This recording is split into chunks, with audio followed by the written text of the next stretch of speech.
તો જય માતાજી ખેડૂત મિત્રો તથા પશુપાલન મિત્રો અને બધાને જય માતાજી રામે રામ ડાયરાને. તો હવે કહી દઈએ આપણો ડાયરો શરૂઆત અહીંયાથી.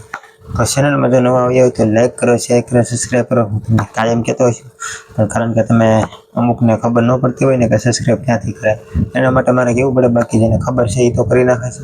તો મિત્રો તમારા સાઇટમાં અહીંયા છે ને કાળા અક્ષરનું હશે અને હું મેકેલું હશે મારું બટન લાલ કલરનું, એને તમારે ખાલી ટચ કરી દેવાનું અને બે લાઇકનનું ઘંટડી હશે અને 2 કલાકની ઓન કરી દેજો.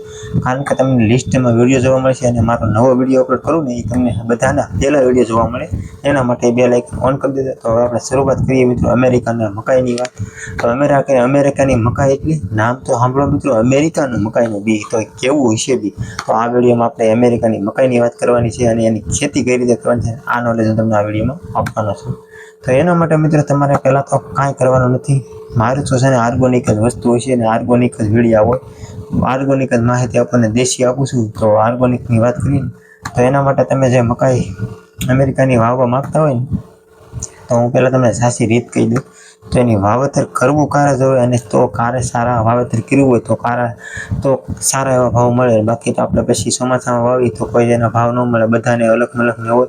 તો એના માટે હું તમને છે ને કહું ને, તો આપણે ચૈત્ર મહિનો આવે છે, કેમ કે ચૈત્ર મહિનો તો આવે ને ત્યારે તમારે આ અમેરિકાના ડોડા વાવી દેવાના. કારણ કે ત્યારે તમે વાવો ને તો બધા કરતાં 1.5 થી 2 મહિના આગતરા થઈ જાય અને એનો ભાવ તમારે સારો એવો આવે ને તમારા ચોમાસુમાં 1.5 મહિનો જવું થાય ને ત્યાં તમારી અમેરિકાની મકાઈ વેચાઈ જાય. અને તમારી અમેરિકાની મકાઈની પહેલાં તો તમને એક વાત કરું ને, તો મારે ઓણના વરમાં હતી ને એટલે કહું છું ને, મેં આ ટાઈમે મકાઈ વાવી હતી ને મારે સારો એવો ભાવ આવ્યો હતો. કિલોના 25 રૂપિયા કે 30 રૂપિયા આવ્યા હતા ને સારા એવા મને પૈસા મળ્યા હતા. એટલે હું તમને અમેરિકાની મકાઈની માહિતી આપી દઉં. અમુક ખેડૂત મિત્રોને વાવવા માગતા હોય ને તો એના માટે મિત્રો પહેલાં એક તો ખુશીના સમાચાર કે તમારે જે અમેરિકાની મકાઈમાં તોડવા બળવાના નહીં. કારણ કે એની સ્પેશિયલ એની ગાડી લઈને આવે અને એના માણસો આવે, એ તમારા ડોડા મકાઈને ઓટોમેટિક એની રીતે માણસો ભાંગીને વ્યા જાય અને તમને સારા એવા પૈસા આપીને વ્યા જાય. ને બીજી વાત એ કે તમારે જો પશુપાલન હોય કે ન હોય તો તમારા કામની છે. મકાઈ ન હોય તો એ મકાઈ તમારે વેચવાની નીરવની ગાડી ભરી જાય ને તબેલાવાળાને,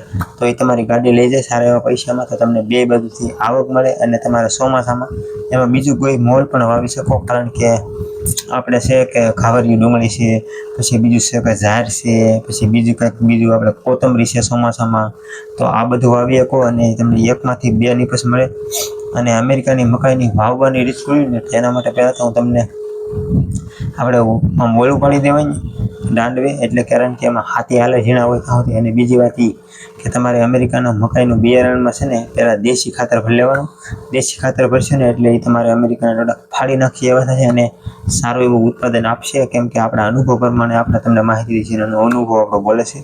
અને એ તમારે છે ને મિત્રો સારું એવા ડોડા થશે અને સારો એવો ભાવ પણ આવશે. કારણ કે તમારું દેશી ખાતર યાર એકેય નહીં આવે, કારણ કે આ બધું છે ને વિલાતી ખાતર કહેવાય ને આ દેશી ખાતર આપણી ભેંસોનું એ ઓર્ગોનિક છે, એટલે એ નાખજો.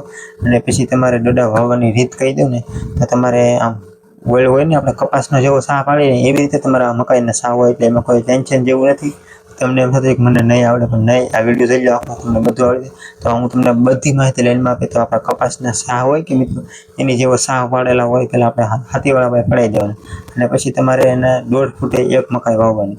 કારણ કે 1.5 ફૂટે એવી મકાઈ વાવવાની. અને બીજી વાત એ કે તમારે જો પછી ઉગે નહીં ને અમુક, તો આપણે પછી જે ચીકલા છે એવું ખાઈ જાય. એના માટે આપણે ખાસ ધ્યાન કે આપણે બિયારણ લાવીને એક ખોખામાં, તો એમાં આપણે દવા ભેળવેલા અમુક ખોખામાં આવે છે અને અમુકમાં ન આવે. તો આપણે એની એક ડબલી કરીને દવાની આવે ને એગ્રોમાંથી, તો એ દવા આપણે લઈને અને મકાઈને ભેળવી નાખવાની પહેલાં. અને ભેળવીને વાવશો ને તો તમારા ચીકલા બેકલા છે ને આનાથી તમારે કોઈ ફરક નહીં પડે. ને તમે આમને વાવી દેશો ને તો તમારે ખાઈ જશે ને તો ખાલા પડશે. અને આમાંથી તમારે અમુક બી હોમાં ખોટો આવશે ને તો પણ આ તમારે કોઈ દેખાશે નહીં. અને આને તમને વાત કરું ને તો મકાઈને આપણે આવવાની વાત કરીને તો મિત્રો 3 મહિના જેવો સમય લાગે છે. 3 મહિના જેવું થાય ને એટલે તમારે આ મકાઈ પાકી જાય અને તમે બીજો કોઈ મોલ વાવી શકો.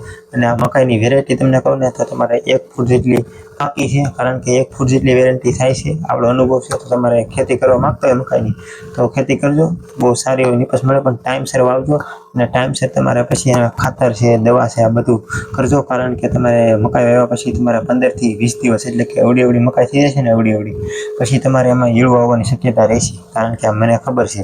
એટલે એના માટે તમારે એગ્રોમાંથી ઈયળની દવા લાવી નાખવાની છે. અને એ દવા તમને કહો ને તો ઉલાલા દવા લાવજો.